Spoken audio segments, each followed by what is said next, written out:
Hi, this is Peter Taiti and Manos Berlakis from the Minneapolis Heart Institute, presenting case 19 for the Manual of Non-CTO Coronary Interventions.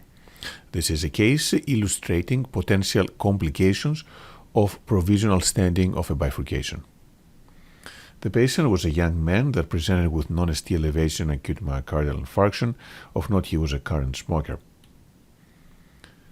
He was found to have left dominant circulation with previously placed stents into the LAD as well as the circumflex that were patent. The culprit lesion appeared to be a significantly diseased first obtuse marginal branch. This was a bifurcation with a smaller superior and a larger inferior branch.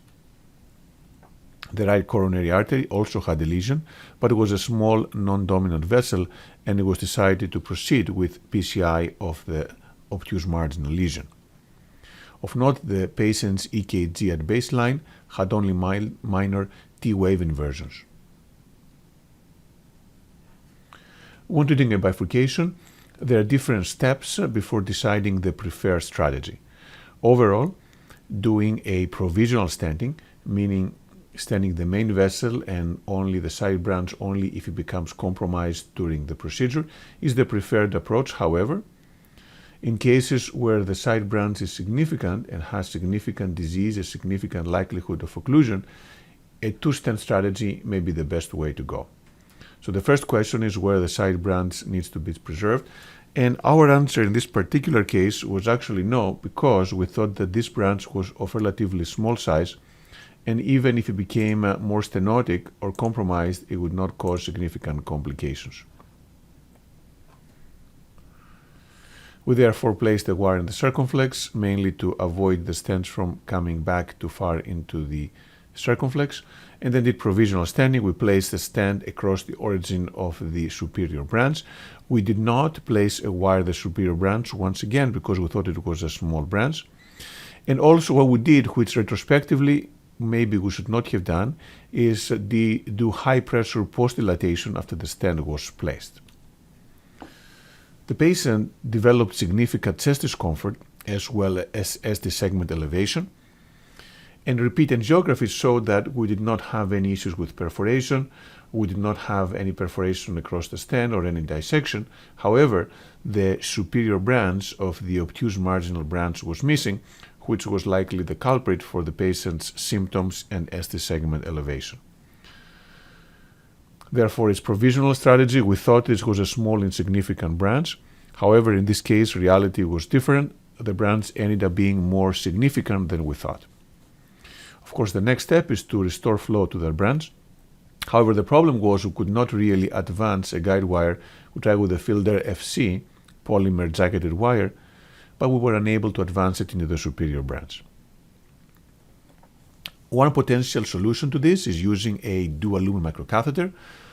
This is a TwinPass advanced with a monorail segment over the existing wire, and then the same Fielder FC guide wire now had much more support, and we were able to turn it, torque it, until it actually crossed into this occluded superior branch of the obtuse marginal branch, and this is confirmed by easy movement and tracking the previous course of the vessel.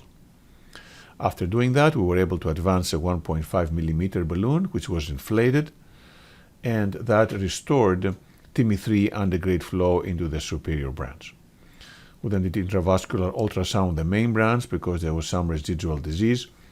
We thought that there was some significant lesion in the ostium of this branch, and that is why we did kissing balloon inflation, which required use of a guide catheter extension to deliver the balloon to the bifurcation.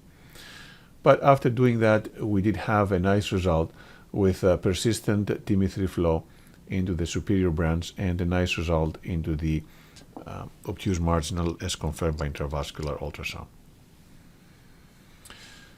Therefore, there are many lessons from this case. The first one is that provisional stenting can lead to side branch loss, and although sometimes we think the side branch may not be significant, it may be more important than we think. If that happens, then the solution is to recanalize the branch, and one tool that can be very useful is a dual lumen microcatheter, such as the TwinPass or TwinPass torque, that can be advanced over the existing guide wire in the main vessel, and then provide support of the guide wire to cross into the side branch, which can then be ballooned and manipulated in order to restore antegrade flow. As in every bifurcation, it's good to do intravascular imaging to ensure that we do have good stent expansion and stent strata position, as was the case in this particular patient. So in summary, provisional stenting can lead to side branch loss. This can be more significant than we think, and using a dual lumen microcatheter and a polymer jacketed guide wire can allow restoration of flow into this branch. Thank you.